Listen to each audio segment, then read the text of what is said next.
Hello friends, अस्तित्व news 22 में आप सभी का स्वागत है। साथियों, हम आपके बीच कुछ खास अपडेट लेकर प्रेजेंट हो रहे हैं। साथियों, जैसा कि आज का अपडेट है पुरानी पेंशन स्कीम पर, जो बहुत बड़ा अपडेट आया हुआ है 2025 में।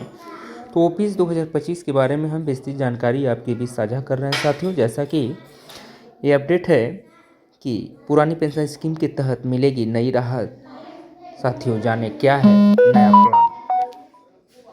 तो साथियों, पुरानी पेंशन योजना जो कि ओपीएस का मुद्दा पिछले कुछ वर्षों से भारतीय सरकारी कर्मचारियों के बीच चर्चा का विषय बना हुआ है। कई राज्य सरकारें इस योजना को फिर से लागू करने की मांग कर रही है, जबकि केंद्र सरकार ने नई पेंशन योजना एनपीएस को मजबूत करने की दिशा में कदम बढ़ाए हैं।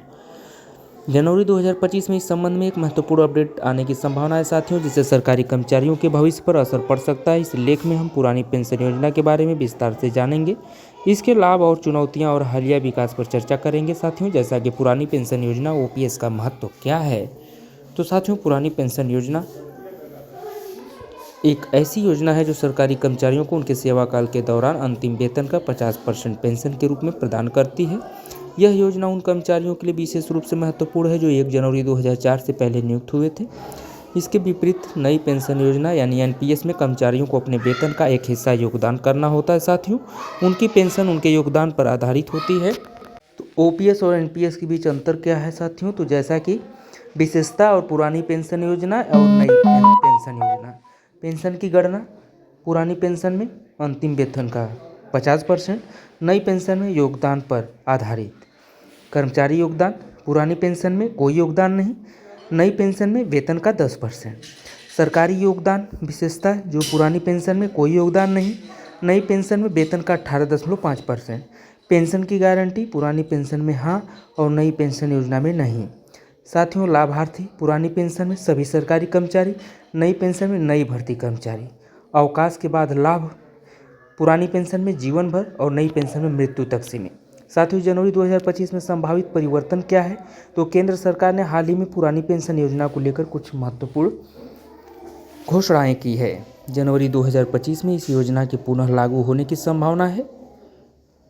इस संदर्भ में विभिन्न कर्मचारी संघों ने सरकार से मांग की है कि सभी केंद्रीय कर्मचारियों को ओपीएस के तहत लाया जाए।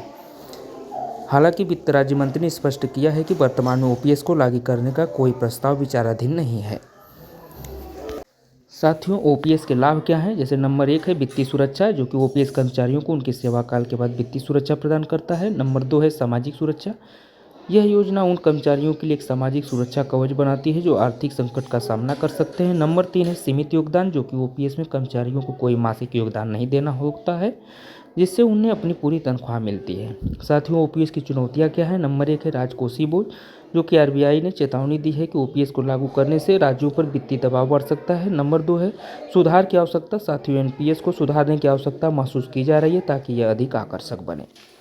नंबर 3 है राजनीतिक दबाव। साथियों, विभिन्न राज्यों में ओपीएस को फिर से लागू करने की मांग राजनीतिक दबाव का कारण बन रही है। साथियों, विभिन्न राज्यों में ओपीएस की स्थिति क्या है। तो राजस्थान, छत्तीसगढ़, झारखंड, पंजाब और हिमाचल प्रदेश जैसे राज्यों में पहले ही ओपीएस को पुनः लागू किया है। इन राज्यों में कर्मचारियों ने सरकार से मांग की है कि उन्हें भी ओपीएस के तहत लाभ दिया जाए। राज्यवार स्थिति क्या है। जैसा कि साथियों, राज्य और ओपीएस की स्थिति क्या है। तो राजस्थान में लागू है, छत्तीसगढ़ में लागू है, झारखंड में लागू है, पंजाब में लागू है, हिमाचल में लागू है।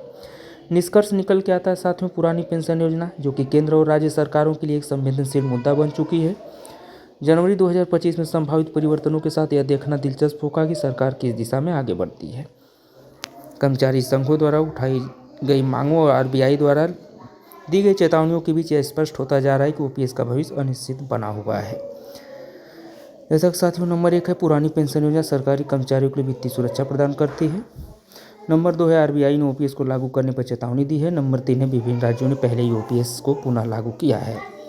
साथियों, आप सभी का अपडेट पे बने रहने के लिए बहुत बहुत धन्यवाद। चैनल पे नए हो तो चैनल को सब्सक्राइब करना ना भूलें, बेल आइकन को प्रेस करें साथियों, ताकि हम आपके बीच ऐसे ही अपडेट लेकर प्रेजेंट होते रहें, जिससे आप तक बहुत ही आसानी से सारे नोटिफिकेशन आपको मिलता रहे साथियों। तो आप सभी का बहुत बहुत स्वागत है। Thank you so much. All of you दोस्तों।